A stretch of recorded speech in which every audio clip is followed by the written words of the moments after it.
ហាចូលឆ្នាំនេះចូលឆ្នាំនេះអត់លុយទៅសៀមរាបអត់លុយទៅសៀមរាបក្តីស្រមៃពេកតែការបោកទេហាហា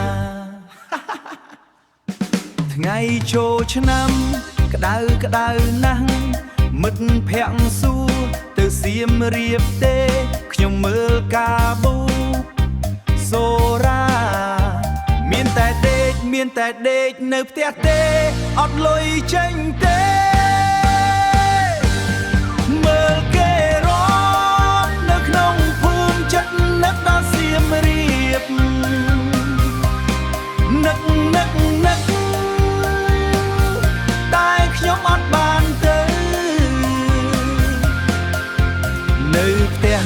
ក៏ខ្ញុំសប្បាយចិត្តរាំនៅផ្ទះរីករាយជាមួយគ្រួសារអត់ខ្ចីលុយណា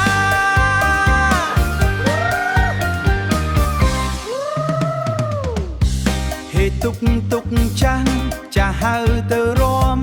សំលេងភ្លេងអង្គរពីទូរស័ព្ទមិត្ត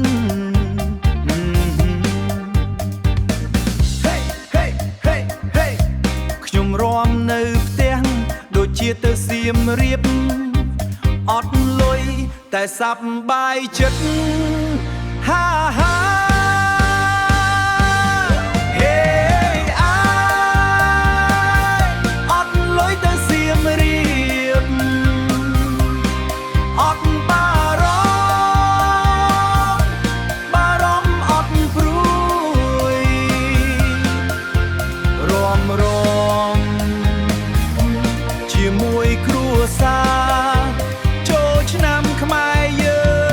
ងសប្បាយជាប់ជា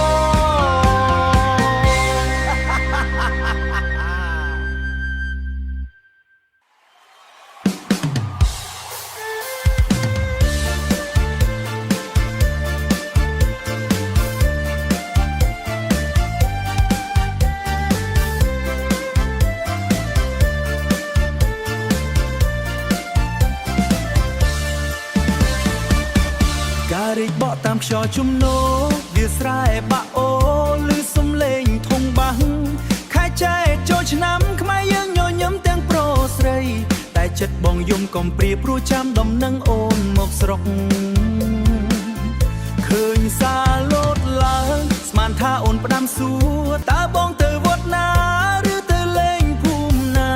តែអានមិនទាន់ចប់ទឹកភ្នែកបងស្រក់អាល័យជីវ៉ាផ្ញើធៀបការហៅបងឲ្យទៅធ្វើសាក្សីគេចូលឆ្នាំថ្មី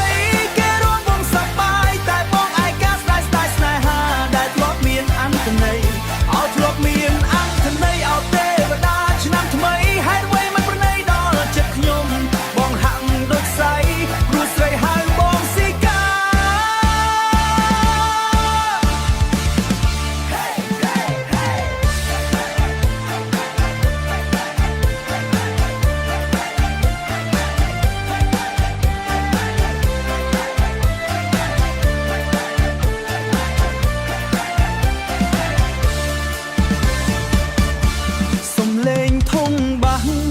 ឆ្នាំតែចិត្តបងផ្ដាំ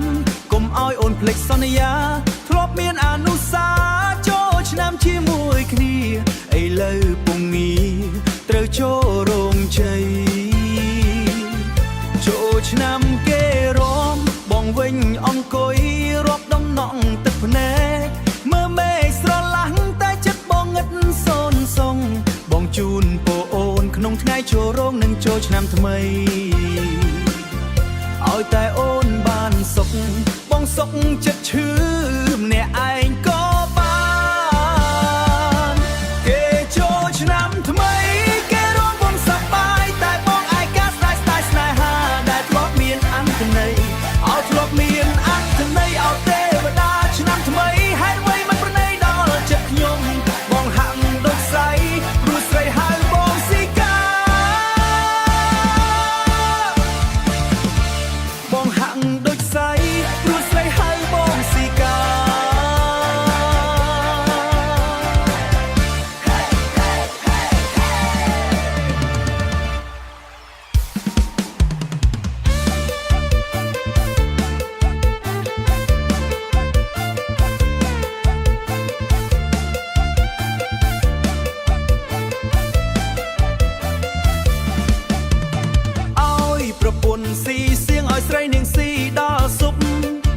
រលប់ខ្ញុំនេះមិនចេះនៅផ្ទះបាយលេបមិនចូលលេបចេះតែអួលព្រោះបាយឆ្នាំងចាស់